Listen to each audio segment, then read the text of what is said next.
უზარმაზარი ნაგებობა იქნებოდა თავის მაგრამ შემორჩენილია სულ 6 მეტრის კედლის ფრაგმენტი და 3 მეტრის კედლის ფრაგმენტი. უძველესი ნასახლარი თბილისის შემოსასვლელში.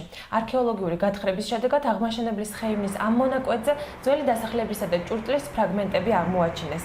სპეციალისტების განმარტებით ნასახლარი ძველი წელთაღრიცხვის მე-10, მე-9, ასევე მე-8 საუკუნეებით თარიღდება. აქ შენიშნება ნახანძრალი კვალი, ნახშიროვანი ფენა. აქ აღმოჩნდა რამოდენიმე ბირთვი დაანგრევდა მშენებლებს. ისრის პირები აღმოჩნდა და ამ შემდეგ. ძალიან ინტენსიური ცხოვრების კვალი შენიშნება აქ. და არა ერთგვაროვანი, იმიტომ რომ მესამე ფენაც გამოჩნდა ზემოთ. გვიანდელი ფენა. პირველი მე-4 საუკუნეების ქვევრი და კერამიკის ფრაგმენტები. წარსულის და აწმყოს კავშირი ამ ტერიტორიაზე პირველად მე-20 საუკუნის 70-იან წლებში დადგინდა. უძველესი ნასახლარის ნაშთები აქ კილომეტრ-ნახევრის რადიუსში იყო აღმოჩენილი.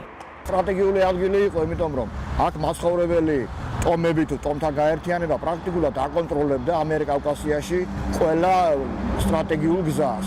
აქ გადიოდა თქვათ, როგორც ჩრდილოეთიდან სამხრეთისაკენ დამაკავშირებელი გზები, ასევე დასავლეთიდან აღმოსავლეთისკენ მიმავალი გზები. არქეოლოგიურ გათხრებში მონაწილეობა პროფესიონალი არქეოლოგების ზედამხედველობით უსაფრთხო სივრცის გადამღებმა ჯგუფმაც მიიღო. ეს იშვიათად გირმევთ ტელევიზიის მუშაობენ არქეოლოგები. აღმაშენებლის ხეივანში სხვადასხვა დროს მიმდინარე გათხრების შედეგად აღმოჩენილი ნივთები თბილისის სამხატვრო აკადემიის მუზეუმშია გადატანილი. ჭურჭლის გარდა ხეივნის ტერიტორიაზე არქეოლოგებმა სანათები, მტრის მიერ ნასროლი ბირთვი და რაც ყველაზე მნიშვნელოვანია, აი ეს ბეჭდები იპოვეს. ერთ სახლში იყო აღმოჩენილი ეს ყველაფერი. ანუ ერთ ოჯახს ქონდა გარკვეული გრადაცია.